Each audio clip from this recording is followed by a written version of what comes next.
دوستو آج ہم آپ کو ماہ رمضان میں پیش آنے والا ایک واقعہ سنانے والے ہیں۔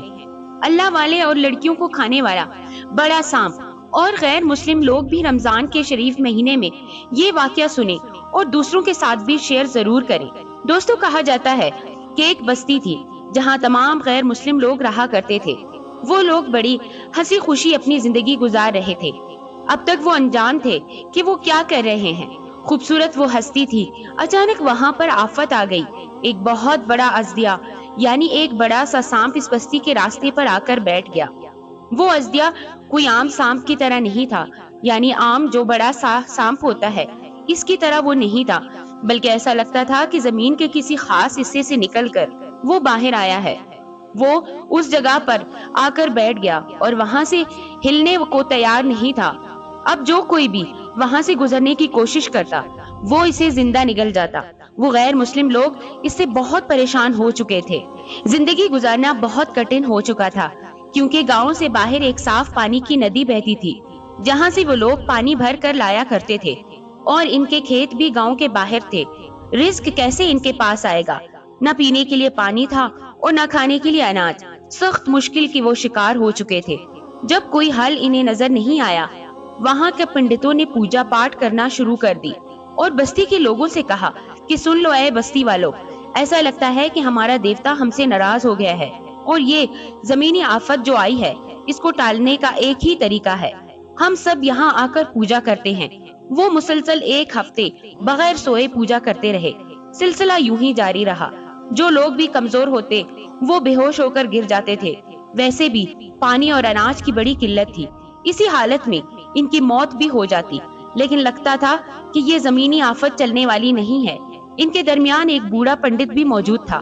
اس نے کہا، ساتھیوں 7 دن ہو گئے ہیں ہمیں یہاں پر مسلسل ہاتھ جوڑ کر اپنے دیوتاؤں کے سامنے سر جھکا کر کھڑے ہو کر، لیکن مجھے لگتا ہے کہ یہ ہمیں نہیں بچا پائیں گے، بلکہ کوئی اور ہی ہمیں بچانے کے لیے آئے گا۔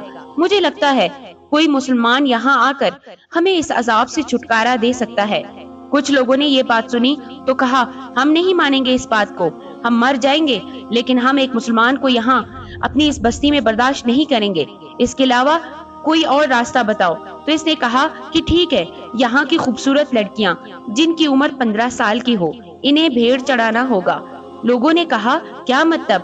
اپنے ان دیوتاؤں کے سامنے اپنی ان لڑکیوں کا ہمیں سر کاٹنا ہوگا؟ تو اس نے کہا، نہیں نہیں، ازدیا آ کر بیٹھا ہے، بڑا سا سانپ، اس ازدیے کے سامنے ان لڑکیوں کو ڈالنا ہوگا باری باری، اور یہ 10 دن تک ہمیں کرنا ہوگا۔ میں کہتا ہوں کہ ان لڑکیوں کو کھا کر وہ یہاں سے چلا جائے گا۔ لوگوں نے کہا، کیا تمہاری یہ بات صحیح ہے؟ اس نے کہا، ہاں بالکل صحیح ہے۔ تو ٹھیک ہے، ہم کسی مسلمان کو یہاں نہیں آنے دیں گے، نہ ہی یہاں پر کبھی کوئی کلمہ پڑھا جائے گا۔ ہم اپنی جوان لڑکیوں کو قربان کر دیں گے، کم سے کم جو یہاں پر ہزاروں کی تعداد میں لوگ ہیں وہ تو بچ جائیں گے۔ جب یہ بات لڑکیوں نے سنی تو وہ 15 سال کی لڑکیاں گھبرا گئیں، اپنی ماؤں کے پیچھے چھپنے لگیں۔ ہمارا باپ یہاں آئے گا، ہمیں جبرن پکڑ کر یہاں سے لے جائے گا۔ اور ایسا ہونا ہی تھا کہ وہ سب کے سب اس بات پر راضی ہو گئے تھے۔ جو لوگ سانپ کے آگے لے جا کر ڈال دیتے اور وہ ازدیا انہیں اپنی غذا سمجھ کر کھا جاتا۔ جہالت کا یہ گھنونا کھیل یوں ہی جاری تھا۔ اب وہاں سے کچھ دور پر ایک اللہ والے کی جھونپڑی تھی جو اپنے استاد کے کہنے پر اس جنگل میں رکے ہوئے تھے۔ ان کی عمر کچھ زیادہ نہیں تھی، ان کے ساتھ ان کے 10 ساتھی بھی موجود تھے۔ رمضان شریف کا مہینہ تھا۔ سحری کا وقت جب ہوتا تو وہ مل کر جنگل سے جنگلی پھل توڑ کر کھا لیتے، اللہ کا شکر ادا کرتے، اور یہ خاص عمل ہو رہا تھا تہجد کے وقت۔ اچانک ایک اللہ والے کو ہلکی سی ایک نیند آئی۔ جب ہلکا سا ایک نیند کا جھٹکا آیا، آنکھیں بند ہوئیں تو کیا دیکھتے ہیں؟ خواب میں اندھیرا ہے، ایک بہت بڑا سانپ جو زمینی سانپ کی طرح نہیں، ایک ازدیے کی طرح ہے، بلکہ بہت بڑی اس کی قد و قامت ہے، اور اس کے ساتھ کچھ نوجوان لڑکیاں ہیں جو کہ بہت ہی زیادہ خوبصورت تھیں۔ وہ اس کے منہ میں ایک ایک کر کے ڈالی جا رہی ہیں۔ وہ ہاتھ جوڑ کر کچھ کہہ رہی تھی، لیکن پتہ نہیں چل رہا تھا کہ وہ کیا کہہ رہی تھی، مگر یہ اندازہ ہو گیا کہ وہ مدد کے لیے پکار رہی ہیں۔ جب وہ نیند ختم ہوئی تو تہجد کی نماز کا فوراً وقت آ گیا اور اس نے نماز ادا کی۔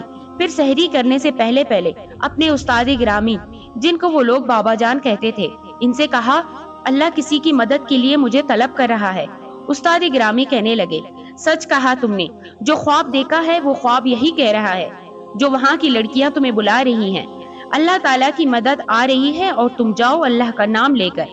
نبی کریم صلی اللہ علیہ وسلم کی شان میں درود شریف پیش کرنے سے تمام مشکلات دور ہو جاتی ہیں، اور ہمارا جو قیام ہے وہ اسی خاص درود پاک ہی کا ہے جو ہم نے لگاتار پڑھنا ہے۔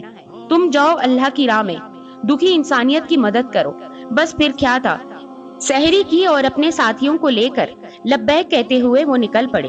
یہ پہاڑی راستہ تھا، سب نے روزہ رکھا ہوا تھا۔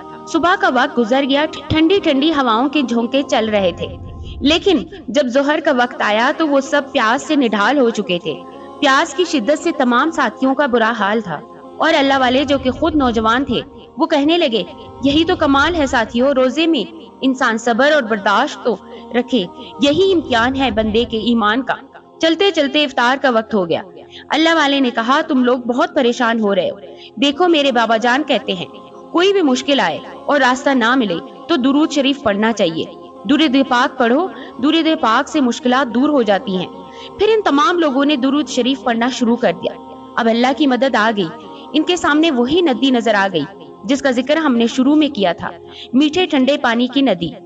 ندی کے پاس پہنچے، پہلے وضو کیا، جب وضو کر لیا تو پھر اس کے بعد عصر کی نماز ادا کی، تھوڑی دیر آرام کرنے کے لیے بیٹھ گئے۔ ہم یہیں پر اب روزہ افطار کر لیں گے۔ کھانے کے لیے تو ان کے پاس کچھ نہیں تھا، ہاں پینے کے لیے وہ ٹھنڈا اور میٹھا پانی موجود تھا، چلو اسی سے گزارا کرتے ہیں۔ اللہ بہت کھلانے والا ہے، اللہ بہت دینے والا ہے، وہ ضرور ہمارے لیے رزق کا انتظام فرمائے گا۔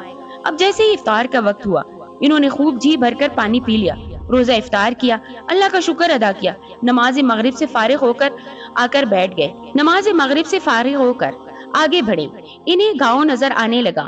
ان سب نے دیکھا کہ گاؤں کے پہلے ایک بہت بڑا ازدیا اپنے منہ کو پھیلائے ہوئے بیٹھا تھا، اور سچ میں اس کی قد و قامت وہی تھی جو اللہ والے نے خواب میں دیکھا تھا، یعنی کتنی درختوں کو ملا کر ایک درخت بنتا ہے، وہ ازدیا تھا، وہ اسی قد و قامت کا تھا۔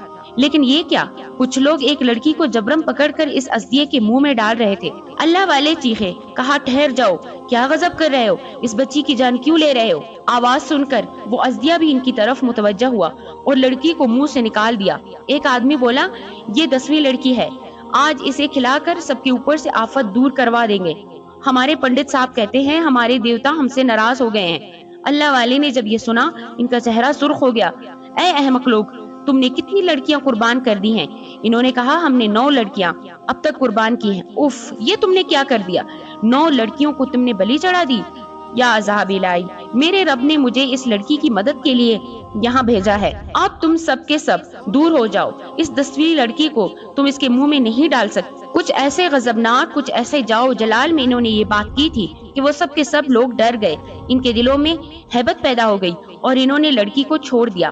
آپ آہستہ آہستہ آگے آئے اور اس سام سے آپ نے کہا، تو اللہ کو مانتا ہے؟ اگر تو ایک اللہ کو مانتا ہے تو اس بستی کو ہمیشہ کے لیے چھوڑ کر یہاں سے چلا جا، جہاں سے تو آیا ہے۔ تیری غذا یہ انسان نہیں، تیرے لیے اللہ نے کسی اور غذا کا انتظام کیا ہوا ہے۔ ابھی آپ اس سانپ سے یہ بات کہہ ہی رہے تھے کہ اسی وقت وہ سانپ اللہ کے حکم سے بولنے لگا اور اس نے کہا، میں یہاں سے چلا جاؤں گا، لیکن یہ لوگ اگر شرک چھوڑ دے، میں یہ جگہ ہمیشہ کے لیے خالی کر دوں گا، اگر یہ لوگ ان دیوتاؤں کو پوجنا بند کر دے۔ لوگوں نے کہا، تم سوچتے ہو ہم اپنے باپ داداؤں اور پرداداؤں کا مذہب چھوڑ دے؟ یہ اتنا آسان نہیں ہے۔ اللہ والے نے کہا، ہاں بہت آسان ہے، اگر تم میری بات کو مان لو تو یہ پوری دنیا بنانے والا، اس پوری کائنات کو بنانے والا صرف ایک ہے، بہت سارے خدا نہیں، بلکہ وہ ایک ہے جو نظام ہستی کو چلا رہا ہے۔ اللہ کے ولی کی بات کو سن کر پنڈت نے کہا، ٹھیک ہے، ہم شرک نہیں کریں گے، لیکن وہ خدا ہے کہاں جس کی تم لوگ پوجا کرتے ہو، جس کی تم عبادت کرتے ہو؟ ابھی یہ بات اس پنڈت کی کہہ ہی رہے تھے کہ ایک دم سے بجلی چمکی، زور سے کھڑکی۔ وہ سانپ بولا، یہ بجلی اسی رب کی نشانی ہے، میں یہاں اب تک جو بیٹھا ہوں اور جو بول رہا ہوں، دیکھو میں بھی اللہ کے حکم سے یہاں آیا ہوں۔ اب آہستہ آہستہ ان سب کے دل پگھلنے لگے، کیونکہ دلوں پر ہیبت طاری ہو رہی تھی، اللہ کا ڈر دلوں میں پیدا ہو رہا تھا۔ وہ وہیں سے گزرتے ہوئے آئے جہاں پر وہ سانپ بیٹھا ہوا تھا، اور سانپ نے بھی کوئی رد عمل جاری نہ کیا، یعنی وہ اپنی جگہ سے ہلا تک نہیں، اس نے اپنے منہ بھی نہ کھولا۔